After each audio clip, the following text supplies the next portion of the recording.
Good afternoon, team. It's Wednesday, reading time with Miss Amanda. How are you today? Another week have come up on us. I still will be reading the book, Jonathan Liverstone, Seagull. This is a book about a seagull that wanted to learn to fly. And he learned how to fly. He flew high up in the sky, higher than any seagulls can fly. Jonathan flew high. The photographs in this book is by Russell Munso. This book is a good, interesting book. It will let you know that anything is possible if you just believe. Jonathan would not give up. He wanted to show the world. He wanted to show all his seagull friends that he can learn to fly. They was interested in eating because we all know now seagulls' nature is to search for food and to live as long as they can. We're going to continue this book this week on Jonathan Liverstone, Seagull. This is the month of October here at Rayfield. And we all know this month, all things are possible. So guys, listen to the story. Listen to how Jonathan Liverstone, Seagull, see how he made the impossible possible by learning to fly. All things here at Rayfield this month is possible. Matter of fact, every month all things are possible. What am I saying? This is just the theme for the month. But every month, all things are possible here at Rayfield. This story is about Jonathan. He did the impossible. Jonathan Liverstone Seagull learned to fly. Yes, he did. He learned how to fly. Yes. Jonathan is not an ordinary seagull. He's not interested in finding food. Jonathan wanted to learn to fly like a bird. Remember that the seagull nature I told you is to look for food to eat so they can live a long life. Jonathan will always go and practice all alone. Learning to fly was his dream. During a practice one day, Jonathan went 8,000 feet, into the air, flying 214 miles an hour. That was a breakthrough for the flock of seagulls. It was a history being made because no seagull has ever flown that high before. And at 8,000 feet, one feather out of place can be death for Jonathan.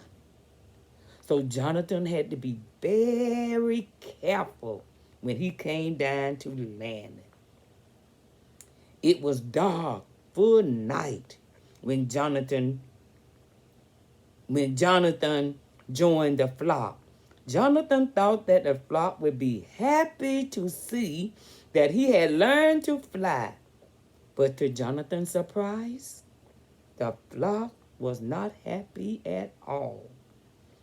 The council, the leader of the flock, asked Jonathan to stand in a circle.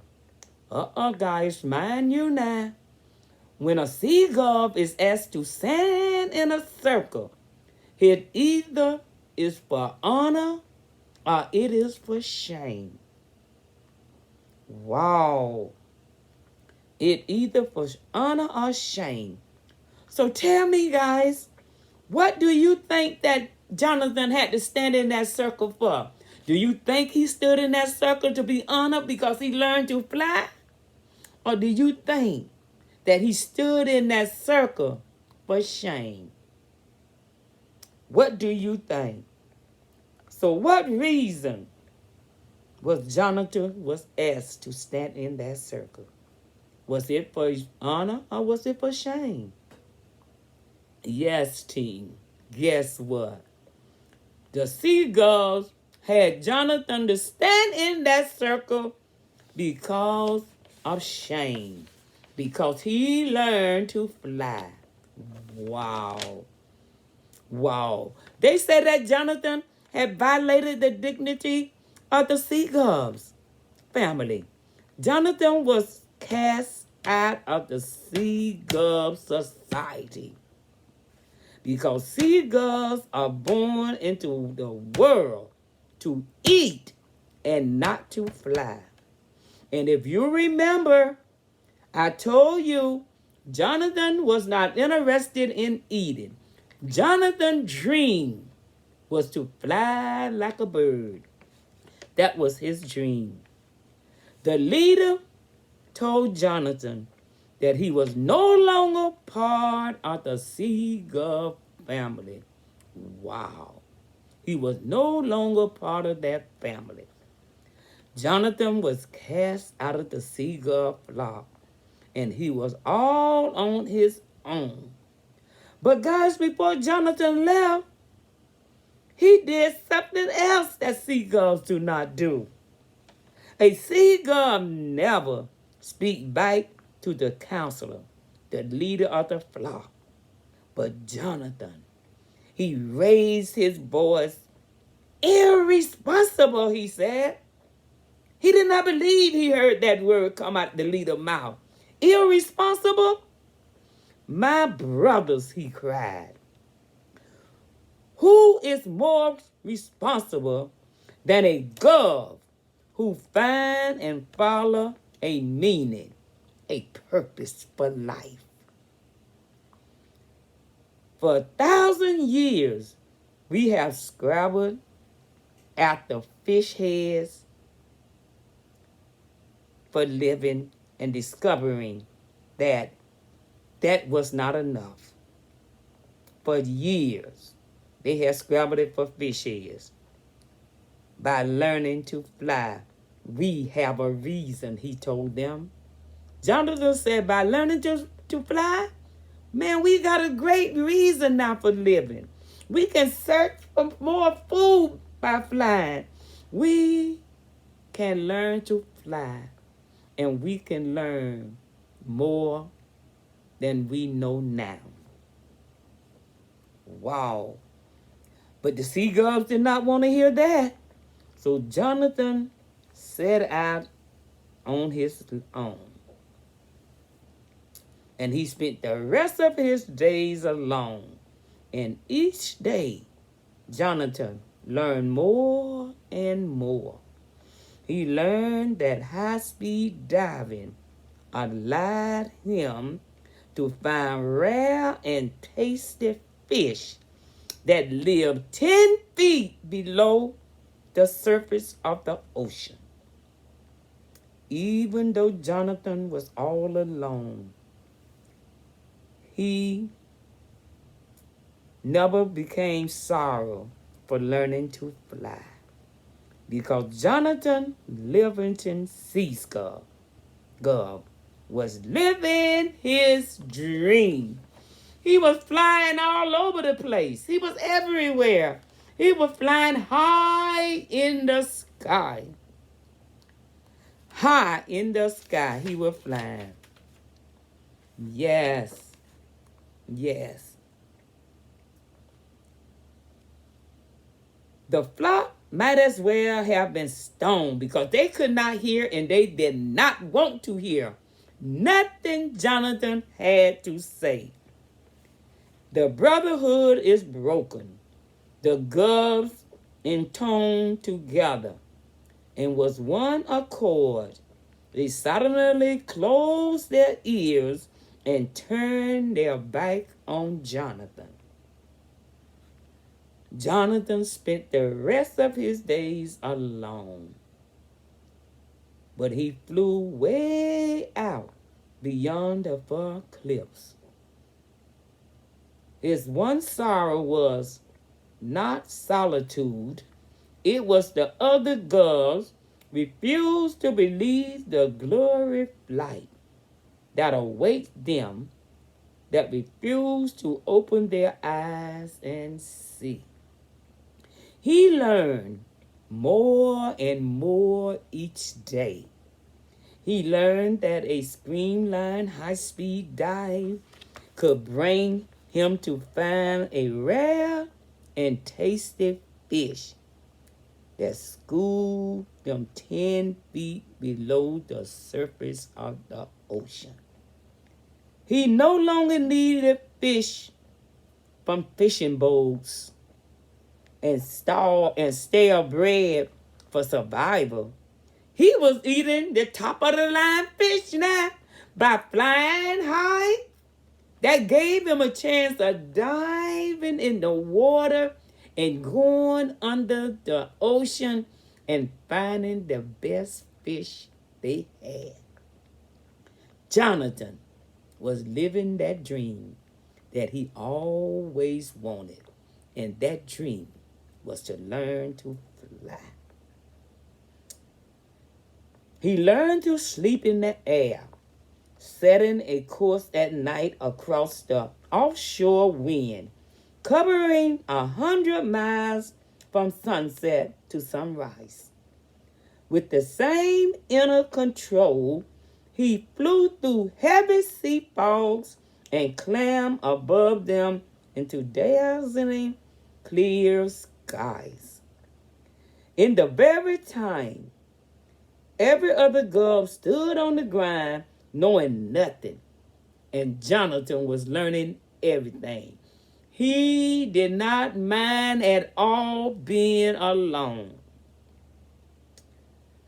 Nothing but the mist and the rain. He learned to ride the high winds far inland, to down there on this cake, on delicate insects. What had once hoped for the flock, he now gained for himself alone. He learned to fly and was not sorry for the price that he had to pay. Jonathan Seagull discovered that boredom and fear and anger are the reason that a girl's life is short. That is why a girl's life is short.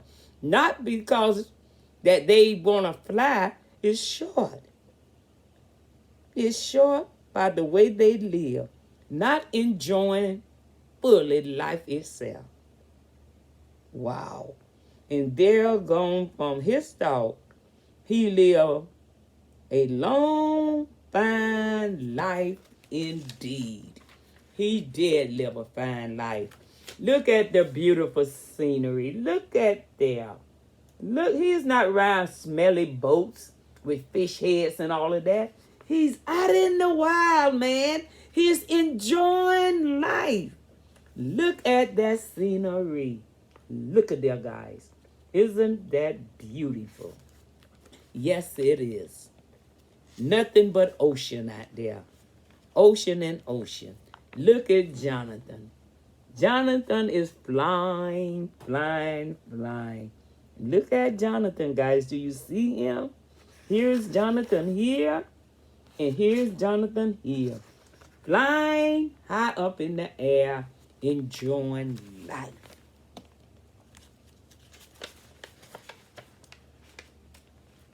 Flying. Wow. Look at there. Jonathan. Fly, bird, fly. Enjoy yourself. Enjoy. Enjoy. Look at there. Here he is, flying. Guiding through the air and flying.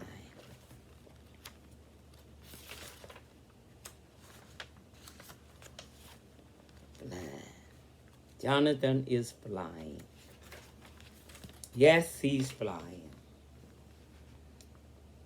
They came in the evening then and find Jonathan gliding peacefully along through his beloved sky. Jonathan saw two more seagulls that had learned to fly also. The two gulls that appeared at his wings was pure and great, and he glowed from them was gentle and friendly in the high night air. But most lovely of all was the skill with which they flew.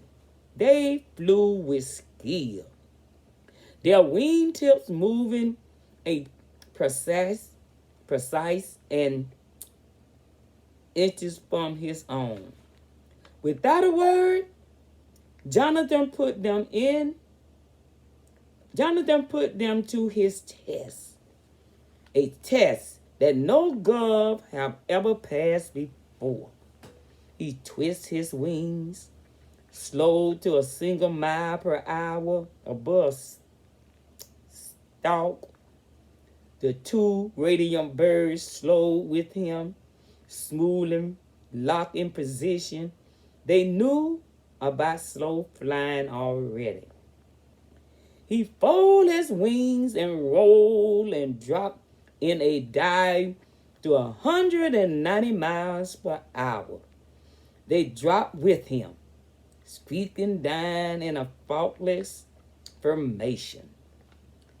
At last, he turned that speed straight up into a long vertical roll.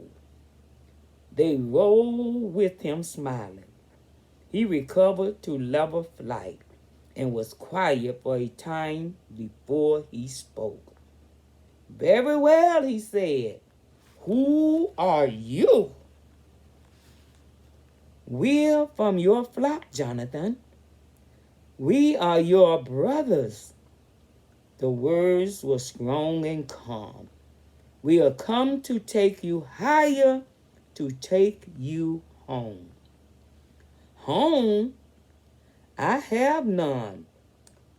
Flock, I have none.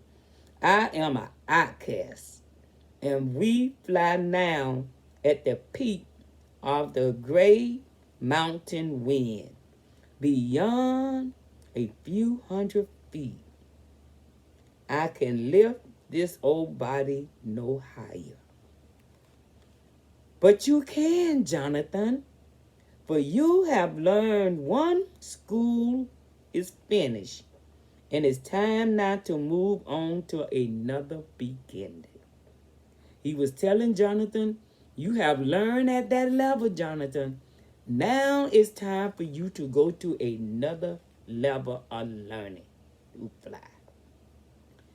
As it was shining across him all his life, so understanding like that moment for Jonathan Seagull, that was right. He could fly higher, and it was time to go home. He gave one last look across the sky, across that magnificent silver land where he had learned so much. I am ready, he said at last. And Jonathan Liverstone Seagull rose with the two star-bright gulls to disappear into a perfect dark sky. He met two brothers from the Seagull family. Look at there. As the three of them fly off to learn more about flying.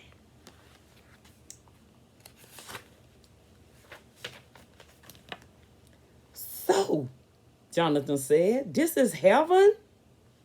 He thought, and he had a smile at himself. It was hardly respectful to analyze heaven in the very moment that one flies up to enter it. As he came from earth now, above the clouds. Wow, now Jonathan was moved to another level of flying. Now he is flying with the clouds. Wow. And in close formation with the two brilliant globes, he saw that his own body was growing as bright as theirs. True.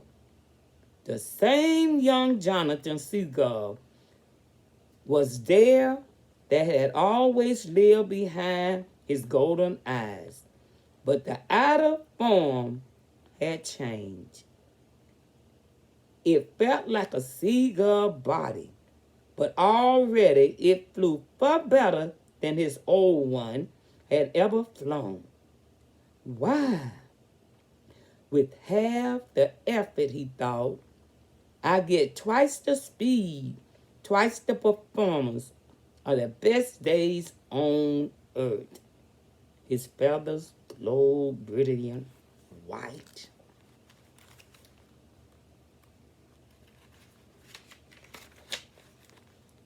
And his wings were smooth and perfect as sheets of polished silver. He began delightfully to learn about them, to press power into these new wings, he said. At 250 miles per hour, he felt that he was nearing his level flight maximum speed. At 273, he thought that he was flying as fast as he could fly, and he was ever so faintly disappointed.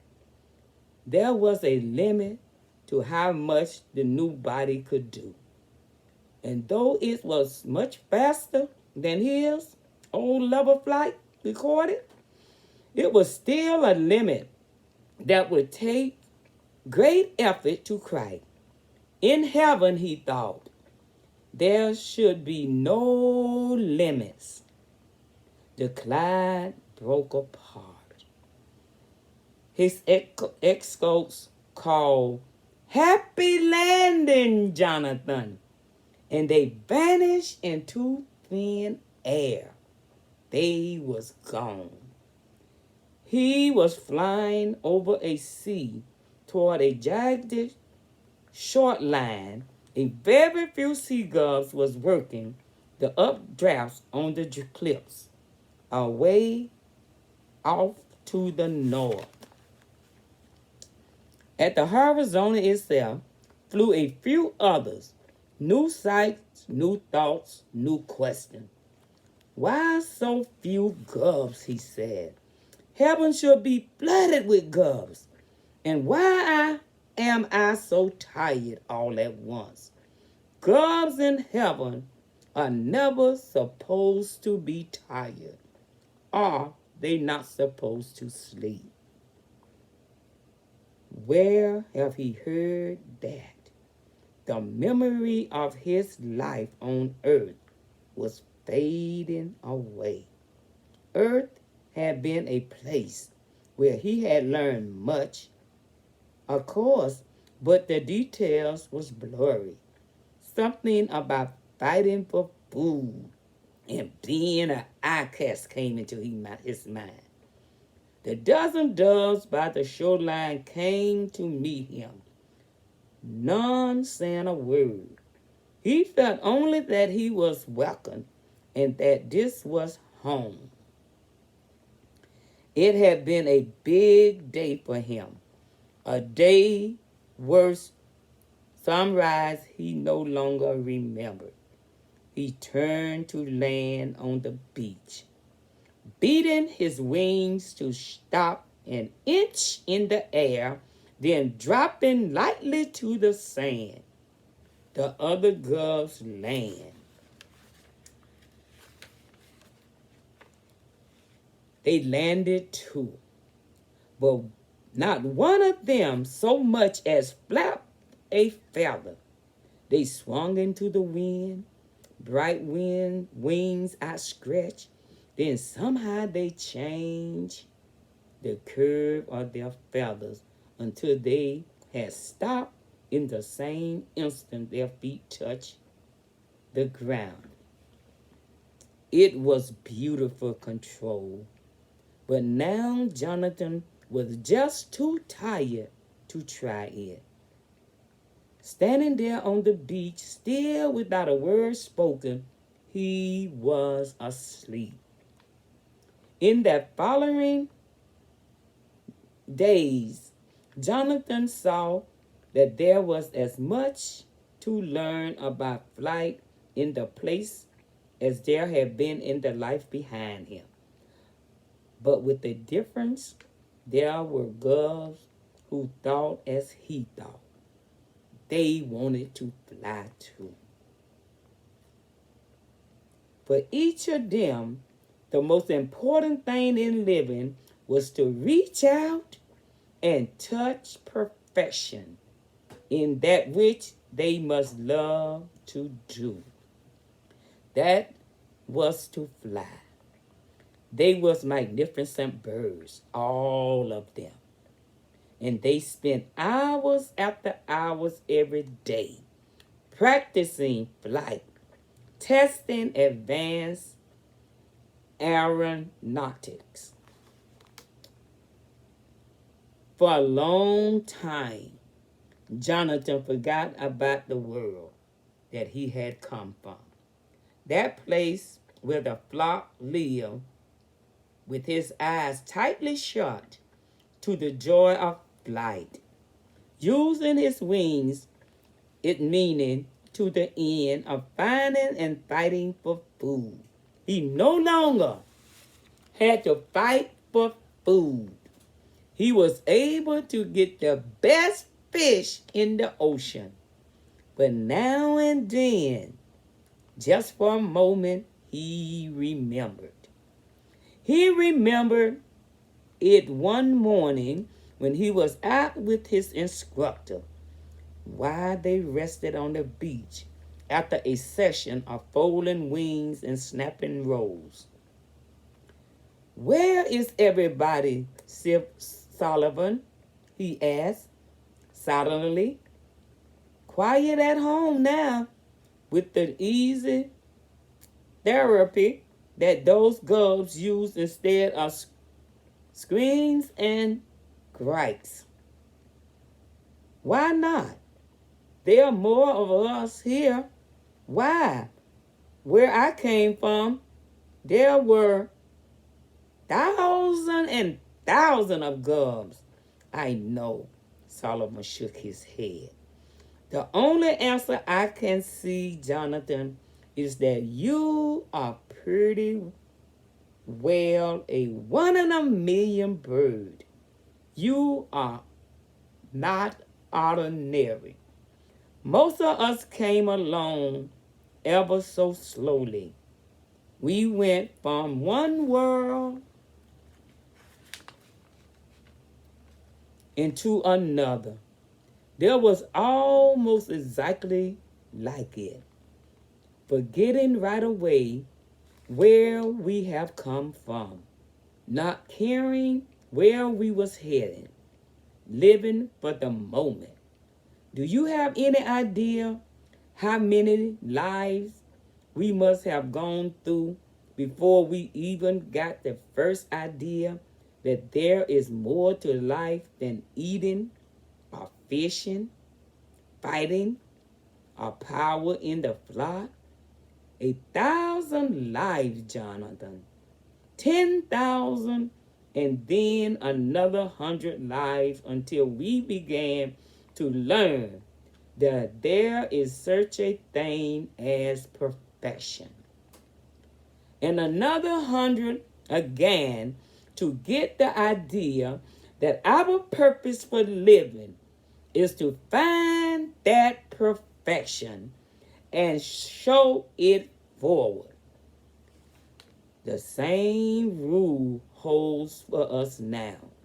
Of course, we chose our next world through what we learned in this one. Learn nothing, and the next world is the same as this one. All the same limitation, and let wait to overcome. He stretched his wings and turned to face the wind. "But you, Jonathan," he said, "learn so much at one time. that you didn't have to go through 1,000 lives to reach this one because you learned so fast. In a moment, they was airborne again, practicing. The formation pointed roll was difficult, but through the inverted half, Jonathan had to think upside down, reversing the curve of his wing and reversing it exactly in harmony with his instructors. Let's try it again, Sullivan said. Over and over, let's try it again. Then finally, good. And they began practicing outside loops.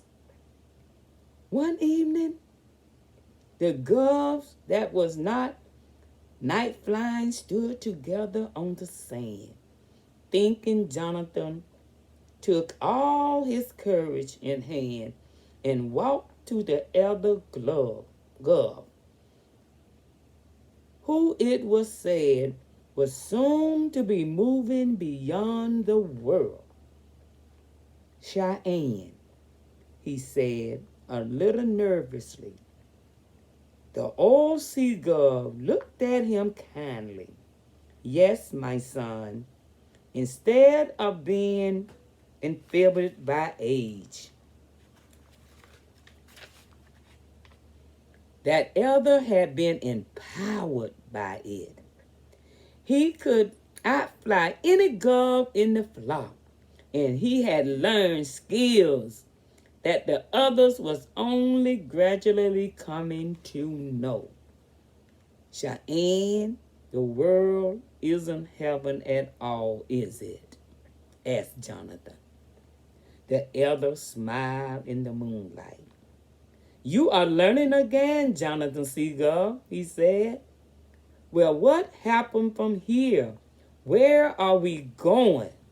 Is there no such place as heaven? No, Jonathan. There is no such place as heaven. Heaven is not a place, and it is not a time. Heaven is being perfect. That is what heaven is. He was silent for a moment. You are very fast flyer, aren't you? I enjoy speed, Jonathan said, taken back, but pride that the elder had noticed him. You will begin to touch heaven, Jonathan, in the moment that you touch perfect speed. And that isn't flying 1,000 miles an hour or a million, or flying at speed of light, because any number is just a limit, and perfection doesn't have limits. Speed, and my son, is being there. He said again, because any number is a limit, and perfection doesn't have limit. Perfect speed, my son, is being there. Without warning, Cheyenne vanished and appeared at the water edge 50 feet away, just like that. All in the flick of an instant. Then he vanished again and stood in the same millisecond as Jonathan's shoulder. It's kind of fun, he said. Beautiful again, the ocean. Beautiful, beautiful, beautiful. The ocean is beautiful. Look at Jonathan, he's flying. He's flying. He's enjoying life. Got nothing to worry about. He don't have anything to worry about. Just enjoying life. Flying in the air and enjoying life is what Jonathan is doing. That's what Jonathan do. That is what Jonathan do. That is. Jonathan was dazzled. He forgot to ask about heaven. How do you do that? What does it feel like? How far can you go? You can go to any place and to any time that you wish to go, the elder said. I've gone everywhere and everywhere I can think of. He looked across the sea. It's strange. The girls who scorn profession for the sake of travel goes nowhere. Yes. Slowly, those who put aside travel for the sake of profession can go anywhere instantly. Remember, Jonathan, heaven isn't a place or a time, but a place and time are so very meaningless. Heaven is. Can you teach me to fly like that? Jonathan asked the seagull, trembled to conquer another unknown. The seagull said, Cheyenne said, of course, if you wish to learn, Jonathan said, I wish. When can we get started? We can start right now if you like to. I want to learn to fly like that, Jonathan said. Jonathan wanted to fly real fast. The strange light glowed in his eyes, and he asked Cheyenne to tell him what to do. This is the end of this chapter for this week. It was good. It was letting you know that you got everything you need inside of you to do what you want to do. You just got to want to do it. Jonathan finished one learning. Then he moved to another step of learning. Now Jonathan is standing at the door of learning something else. See you next week. Stay tuned. Same time. Miss Amanda reading.